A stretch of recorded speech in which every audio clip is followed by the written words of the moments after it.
दोस्तों एक बार फिर से हम आपके लिए SSB constable tradesman driver form fill up 2026 apply online process की अपडेट लेके आ चुके हैं।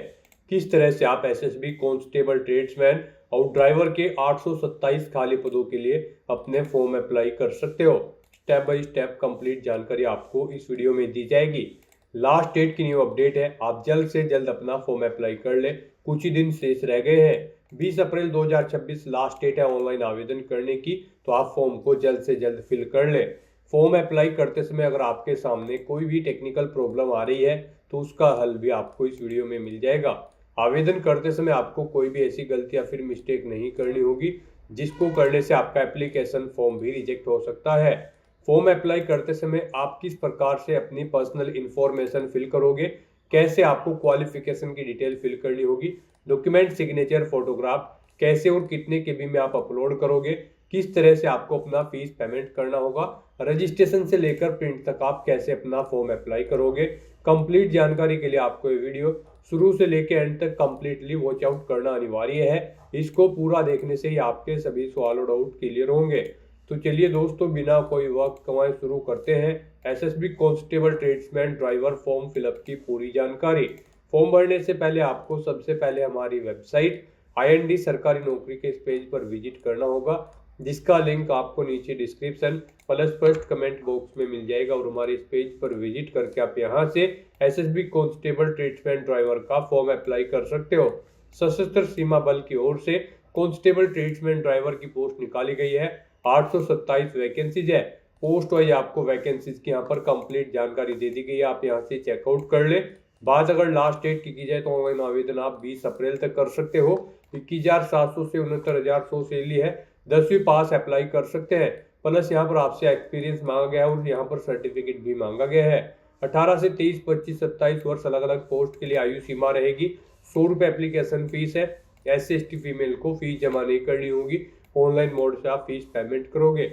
Written test, physical test, skill test, medical test, document verification के आधार पर सिलेक्शन किया जाएगा। ऑनलाइन आप ऑल इंडिया से अप्लाई कर सकते हो ssb.gov.in पोर्टल से। इंपोर्टेंट लिंक सेक्शन के अंतर्गत ऑफिशियल नोटिफिकेशन PDF लिंक पर क्लिक करके आप इसकी PDF डाउनलोड कर सकते हो। यहाँ पर आपको post wise, category wise vacancies की जानकारी कंप्लीटली देखने को मिल जाएगी। उसके बाद में सैलरी की जानकारी आप पोस्ट वाइज चेकआउट कर ले। एलिजिबिलिटी कंडीशन, इसमें एज लिमिट, क्वालिफिकेशन की आपको पोस्ट वाइज जानकारी देखने को मिल जाएगी। एज रिलैक्सेशन आप चेकआउट कर ले। साथ ही साथ यहाँ पर आपको फिजिकल क्राइटेरिया की इन्फॉर्मेशन, हाउ टू अप्लाई का एक कंप्लीट प्रोसीजर आपको दिखाया गया है। कौन कौन से डॉक्यूमेंट्स कितने केबी में आपको अपलोड करने होंगे, फोटोग्राफ, सिग्नेचर कैसे और कितने केबी में आप अपलोड करोगे, कैसे अपना फीस पेमेंट करोगे, क्या आपका फिजिकल क्राइटेरिया रहेगा, एग्जाम पैटर्न, सिलेबस आपका क्या रहने वाला है। तो कंप्लीट डिटेल के लिए आपको एक कंप्लीट PDF रीड आउट करना अनिवार्य है। इसको पूरा पढ़ने से ही आपके सभी सवाल और डाउट क्लियर होंगे।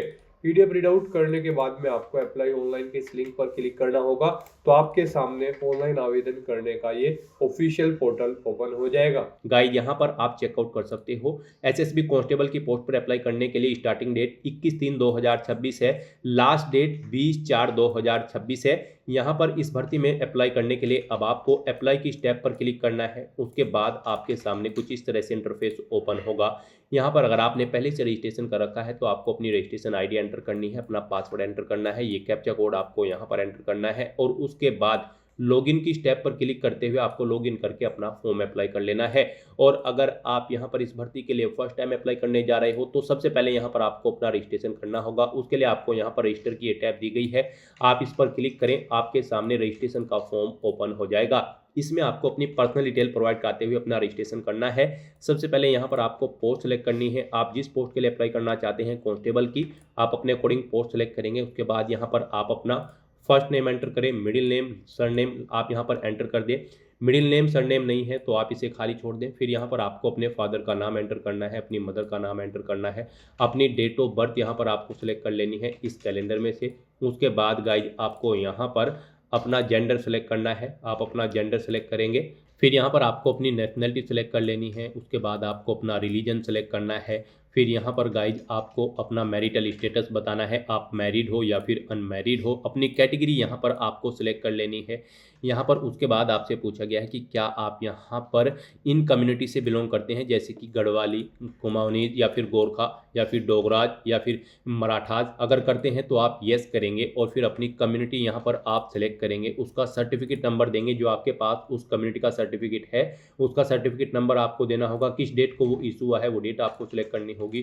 किस अथॉरिटी ने इशू कराया है वो डेट यहाँ पर उसका नाम यहाँ पर आपको देना होगा। जैसे कि जो भी अथॉरिटी आपको इशू करती है ये सर्टिफिकेट, उसकी डेजिग्नेशन यहाँ पर आपको एंटर कर देनी होगी। और अगर आप इन कम्युनिटी से बिलोंग नहीं करते हैं तो आप सिंपली नो ऑप्शन सेलेक्ट करेंगे। फिर आपसे पूछा गया है कि क्या आप यहाँ पर आपके पास जम्मू एंड कश्मीर का डोमिसाइल है 1980 से 1989 के बीच में, अगर आपका रेजिडेंस वहाँ पर था।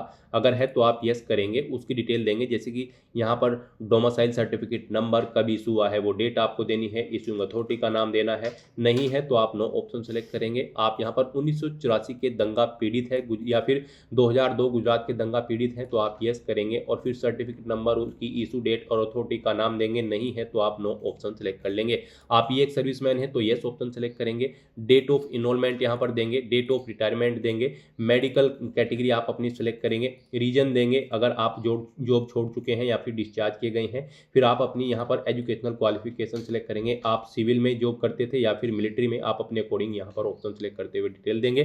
तो इस तरह से यहाँ पर आपको अपनी सर्विस की डिटेल देनी है। अगर आप एक सर्विसमैन है, नहीं है तो आप नो ऑप्शन सेलेक्ट करेंगे। उसके बाद आपसे पूछा गया कि क्या आप डिपार्टमेंटल कैंडिडेट है यहाँ पर या फिर कंटिन्यूसली आप सर्विस कर रही हैं सेंट्रल गवर्नमेंट की। अगर कर रहे हैं तो आप यस करेंगे, उसकी डिटेल देंगे। नहीं कर रहे हैं तो आप नो ऑप्शन सेलेक्ट कर लेंगे। उसके बाद यहाँ पर आपसे पूछा गया है कि क्या आपके पास हैवी व्हीकल ड्राइविंग लाइसेंस है वैलिड। अगर है तो आप यस करेंगे। गाइस यहाँ पर अगर आप ड्राइवर की पोस्ट के लिए अप्लाई कर रहे हैं तो फिर आपके पास यहाँ पर हैवी ड्राइविंग लाइसेंस होना चाहिए। अगर है तो आप यस करेंगे, नहीं तो नो ऑप्शन सेलेक्ट करेंगे। अगर नो ऑप्शन आप सेलेक्ट करते हैं और ड्राइवर की पोस्ट के लिए अप्लाई करते हैं तो फिर आप इस भर्ती में पार्टिसिपेट करने के लिए एलिजिबल नहीं होंगे, फिर आपको किसी अन्य पोस्ट के लिए अप्लाई करना होगा। उसके बाद यहाँ पर आपसे पूछा गया है आपका आइडेंटिटी कार्ड, आपके पास कौन सा आइडेंटिटी कार्ड है, जैसे कि आधार कार्ड, वोटर, पैन कार्ड या फिर पासपोर्ट या फिर ड्राइविंग लाइसेंस। आप अपने अकॉर्डिंग ऑप्शन सेलेक्ट करें और फिर यहाँ पर उसका नंबर एंटर करें। आप उसके बाद आपसे पूछा गया है आपकी बॉडी पर कोई कट या तिल का निशान है तो उस पहले इसका नाम यहाँ पर एंटर करें, अपना मोबाइल नंबर एंटर करें, अपनी ईमेल आईडी यहाँ पर आप एंटर करें। और उसके बाद गाइज फिर यहाँ पर आपको अपनी क्वालिफिकेशन की डिटेल प्रोवाइड करनी है। सबसे पहले यहाँ पर आपको अपनी 10वीं क्लास की डिटेल देनी है, जो कि यहाँ पर लगभग सभी पोस्ट के लिए मस्ट है। यहाँ पर आपको अपना स्कूल या बोर्ड या यूनिवर्सिटी का नाम देना है जिससे आपने अपनी 10वीं क्लास पास आउट की है, पासिंग ईयर यहाँ पर आपको देना है, अपनी 10वीं का रोल नंबर आपको एंटर करना है, सर्टिफिकेट नंबर देना है, कब आपको इशू हुआ है आपका सर्टिफिकेट वो डेट यहाँ पर आपको सिलेक्ट कर लेनी है इस कैलेंडर में से। फिर आपको सब्जेक्ट सेलेक्ट करना है, आपने किन सब्जेक्ट के साथ 10वीं क्लास पास आउट की है। यहाँ पर साइंस एज मेन सब्जेक्ट था आपके पास या फिर कोई अन्य सब्जेक्ट था, आप अपने अकॉर्डिंग ऑप्शन सेलेक्ट करेंगे। उसके बाद गाइड यहाँ पर आपको बताना है आपने 10वीं क्लास में कितने % मार्क्स ऑब्टेन किए हैं। ऐसे ही फिर अगर आपने 12वीं क्लास पास आउट कर रखी है तो आप उसकी डिटेल्स यहाँ पर प्रोवाइड कर सकते हैं, सेम ऐसे ही जैसे आपने 10वीं क्लास की डिटेल प्रोवाइड की है। उसके बाद कोई डिप्लोमा, ग्रेजुएशन या पोस्ट ग्रेजुएशन डिग्री आपके पास है तो उनकी डिटेल भी आप सेम यहाँ पर ऐसे ही प्रोवाइड कर सकते हैं। इस तरह से अपनी डिटेल्स प्रोवाइड करने के बाद गाइज फिर आपको यहाँ पर नेक्स्ट के इस ऑप्शन पर क्लिक करना है। फिर यहाँ पर आपको अपने एड्रेस की डिटेल प्रोवाइड करनी है। यहाँ पर आप अपना परमानेंट एड्रेस एंटर करें। उसके बाद गाइज आप अपना कोरोस्पोंडेंस एड्रेस यहाँ पर एंटर करें। और अगर आपका कोरोस्पोंडेंस एड्रेस आपके परमानेंट एड्रेस के अकॉर्डिंग सेम है तो यहाँ पर आप whether is same as permanent address yes के इस ऑप्शन पर क्लिक कर दें। ऑटोमेटिकली आपका कोरोस्पोंडेंस एड्रेस आपके परमानेंट एड्रेस के अकॉर्डिंग यहाँ पर फिल हो जाएगा। उसके बाद यहाँ पर आपके क्रिमिनल केसेस के रिगार्डिंग आपसे कुछ डिटेल्स पूछी गई है। यहाँ पर आपसे पूछा गया है कि क्या आपको कभी यूपीएससी, एसएससी या फिर किसी एचपीएससी या फिर किसी अन्य रिक्रूटमेंट बोर्ड के एग्जाम में बैठने से रोका गया है। अगर रोका गया है तो आप यस करेंगे, उसकी डिटेल यहाँ पर देंगे, जैसे कि एग्जाम ऑर्गेनाइजर, एग्जाम का नेम, एग्जाम की डेट, डिपार्टमेंट, कब से कब तक डेट आपको रोका गया है बैठने के लिए वो डेट आप सिलेक्ट करेंगे, रीजन देंगे।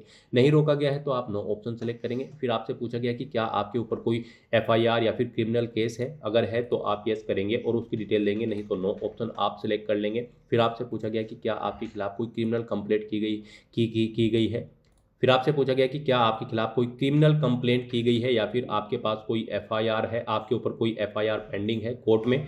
अगर है तो आप यस करेंगे, उसकी डिटेल देंगे, जैसे कि FIR number, date, under section, district, किस डिस्ट्रिक्ट में। नहीं है तो आप नो ऑप्शन सेलेक्ट कर लेंगे। आपको कभी अरेस्ट किया गया है या फिर डिटेन किया गया है किसी केस में, अगर किया गया है तो यस करके उसकी डिटेल देंगे, नहीं तो नो ऑप्शन आप सेलेक्ट कर लेंगे। इस तरह से यहाँ पर आपको अपनी डिटेल्स प्रोवाइड करनी है। उसके बाद यहाँ पर आपको अपना पासवर्ड एंटर करना है। पासवर्ड यहाँ पर आपका कम से कम 6 कैरेक्टर का होना चाहिए और ये अल्फा न्यूमेरिक फॉर्मेट में हो। आप कोशिश करें आपके पासवर्ड में कम से कम एक अपर केस कैरेक्टर, एक लोअर केस कैरेक्टर, एक इंटीजर नंबर और एक स्पेशल कैरेक्टर जैसे कि @ या फिर डॉलर होना चाहिए। वही पासवर्ड आपको कन्फर्म पासवर्ड फील्ड में एंटर करना है। उसके बाद आपको इन चेक बॉक्सेस को ओके करना है और फिर गाइड प्रोसीड के इस ऑप्शन पर क्लिक करना है। फिर यहाँ पर आपने पीछे अब तक जो डिटेल प्रोवाइड कराई है उसका पूरा प्रीव्यू आपको शो कर दिया गया है। आपको सभी डिटेल केयरफुली चेकआउट करनी है। इस पेज को नीचे स्क्रॉल डाउन करना है, इन चेक बॉक्सेस को ओके करना है। ये कैप्चा कोड आपको यहाँ पर एंटर करना है। कहीं पर कोई मिस्टेक है तो आप एडिट डिटेल के ऑप्शन पर क्लिक करके एडिट कर सकते हैं और अगर सभी चीज़ें ओके हैं तो बस यहाँ पर आपको सबमिट एप्लीकेशन के इस ऑप्शन पर क्लिक करना है। फिर आपके सामने कुछ इस तरह से इंटरफेस ओपन होगा। यहाँ पर आपको एक रजिस्ट्रेशन आईडी प्रोवाइड कराई गई है। ये रजिस्ट्रेशन आईडी आपके रजिस्टर्ड मोबाइल नंबर पर और ईमेल आईडी पर भी सबमिट कर दी गई होगी। आपको इसे केयरफुली नोट डाउन करके रख लेना है फ्यूचर यूज के लिए। और गाइड यहाँ पर अब आपको अपना फोटो और सिग्नेचर अपलोड करने हैं। इनके लिए आपको गाइडलाइन दी गई है, यहाँ पर आप चेकआउट कर सकते हो। इन फॉर्मेट में आपके फोटो एक्सेप्टेबल नहीं होंगे और गाइड यहाँ पर इस फॉर्मेट में आपके फोटो एक्सेप्टेबल होंगे। यहाँ पर आपका फोटो 6 महीने से ज़्यादा पुराना नहीं होना चाहिए। ये जेपीजी या फिर पीएनजी फॉर्मेट में होना चाहिए। 500 केबी से कम इसका साइज होना चाहिए। तो यहाँ पर उसके बाद आपको सिग्नेचर के लिए भी गाइडलाइन दी गई है। सिग्नेचर भी यहाँ पर आपके एक वाइट पेपर पर होने चाहिए, जेपीजी या फिर पीएनजी फॉर्मेट में होने चाहिए। ब्लैक या फिर ब्लू इंक पेन से आपको अपने सिग्नेचर करने हैं। 200 केबी से कम आपकी सिग्नेचर की फाइल का साइज होना चाहिए। तो यहाँ पर आपको अपना फोटो और सिग्नेचर अपलोड करने के लिए चूज फाइल के इन ऑप्शन पर क्लिक करना है, फाइल को सिलेक्ट कर लेना है और अपना फोटो और सिग्नेचर यहाँ पर आपको अपलोड कर देने हैं। गाइस यहाँ पर आपके फोटो सिग्नेचर की फाइल का साइज कम या ज़्यादा है तो आपको गूगल पर जाना है, वहाँ पर इमेज रिसाइजर टाइप करना है। मल्टीपल ऑनलाइन वेबसाइट ओपन होंगी, किसी भी वेबसाइट को ओपन करें और दी गई गाइडलाइंस के अकॉर्डिंग साइज सेट करके वहाँ से उन फाइल्स को डाउनलोड करके अपलोड कर दें। इस तरह से यहाँ पर अपना फोटो सिग्नेचर अपलोड करने के बाद फिर आपको प्रोसीड के इस ऑप्शन पर क्लिक करना है। इस तरह से यहाँ पर आपका एप्लीकेशन फॉर्म सक्सेसफुली सबमिट हो चुका है। अगर आप रिजर्व कैटेगरी से बिलोंग करते हैं और अगर आप जनरल ओबीसी कैटेगरी कैंडिडेट हैं तो फिर यहाँ पर आपको पहले 100 रुपये एप्लीकेशन फीस के रूप में जमा कराने होंगे, जो कि आप debit card, credit card, net banking या फिर यूपीआई के माध्यम का यूज करते हुए अपना फीस पेमेंट कर सकते हो। उसके बाद आपका फॉर्म भी सबमिट हो जाएगा। तो यहाँ पर आपका फॉर्म सबमिट हो चुका है। उसके बाद आपको यहाँ पर गाइड प्रिंट एक्नॉलेजमेंट के इस ऑप्शन पर क्लिक करते हुए अपने एप्लीकेशन फॉर्म का एक हार्ड कॉपी या फिर सॉफ्ट कॉपी प्रिंट आउट ले लेना है फ्यूचर यूज के लिए, फ्यूचर रेफरेंस के लिए। तो दोस्तों ऐसे आप SSB constable, tradesman and driver की इस भर्ती के लिए अपने फॉर्म अप्लाई कर सकते हो बिना कोई मिस्टेक किए हुए। आज की इस वीडियो में बस इतना ही। आई होप ये वीडियो आपको पसंद आई होगी। अगर पसंद आई हो तो इसे लाइक और शेयर करें। चैनल पर नए हो तो इसे सब्सक्राइब कर लें। Thanks for watching.